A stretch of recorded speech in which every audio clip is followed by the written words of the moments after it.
Ассалаумалейкум әзілер. Хухам біз рубрикасы және эфирде. Бүгінде кадастр тарауындағы сұрауларға жауап аламыз. Яғни, жер низам бұзушылық дегеніміз не? Хамде оларға қандай шаралар бар?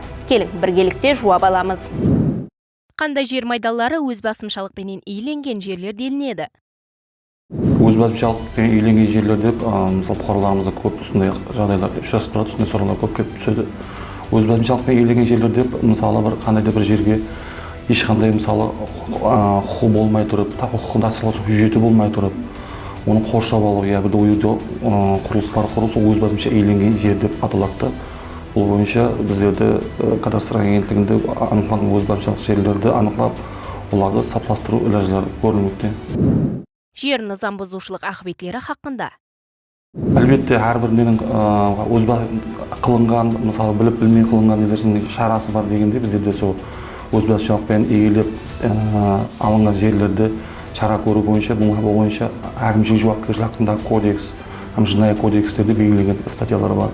Бұлар бойынша айтатын болсақ, сол өз басымшылықпен жер иелеп, ол жерде қандай да бір құрылыс құрған жағдайда әкімшілік жауапкершілік хақындағы статья 3 бөліміне текар бұқараларға базалық есепламаудың 200 есесіне шекем, ал лауазымды шақсыларға болса 400 есесіне шекем жарима салуға себеп болады.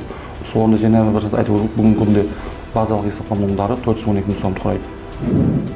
Мемлекеттік тізімнен өтпеген объектілердің иелеріне қандай шаралар қолданылады? Бұл бойынша бұл да сол әкімшілік жауапкершілік хақында 68 прим 1 статьясында көрсетілген. Бұл да мемлекеттік әрбір бұқара сол жердегі болған құқықты алғаннан кейін бір ай давамының ішінде мемлекеттік тізімнен өткіру мәжбүриеті бар. Оны бұл бойынша біздер көптегенлерді ескертеміз.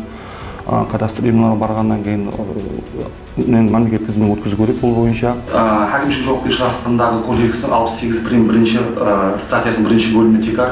Бұл бойынша егер мемлекеттік тізімнен натура объектілерді мысалы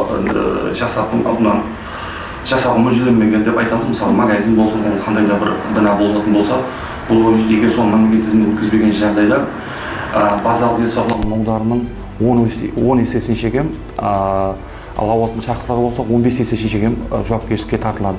Ал тұрақ жай дейміз, тұрақ жайдың сол несін мемлекеттік тізімнен өткізбеген жағдайда бұл базалық есепламаулар 5 есе шегем жауапкершілікке алып келеді. Осы орында бұқараларымызды ескертіп қалар едік, әрбір өз басымшылықпен иеленген әрбір іс-әрекет жинайы һәм әкімшілік жауапкершілікке алып кететінін ескертеміз.